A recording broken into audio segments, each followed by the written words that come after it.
Hey guys, welcome to tutorial video. Today I'll be showing you how to download the Google Maps on your iPhone, and now let's dive right in. Now to download the Google Maps on your iPhone, first open up the App Store on your iPhone like this. And after that, you'll be over here on the today page of the App Store, and at the bottom right corner of the screen, you can see the search bar. Tap over there, and after that, after tapping on the search icon on the bottom right corner of the screen, at the top of the screen you can see there is the search bar.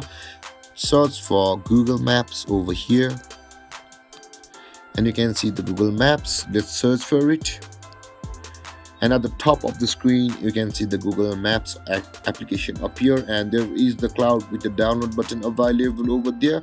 You can also see the get option available over there. Tap on the cloud with the download icon or the get button, and the download process of the Google Maps on your iPhone will begin momentarily, and you can see it has started to download. And let's wait for the app to be downloaded and installed on our iPhone.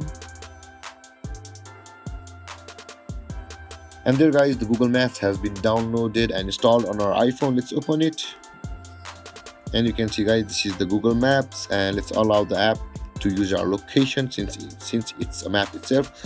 And the guys, this is how you download Google Maps on your iPhone. And if you have any confusions or questions regarding the topic, feel free to comment in the comment section below, and don't forget to like, subscribe, and hit that bell icon for more videos. Thank you for watching guys. Peace.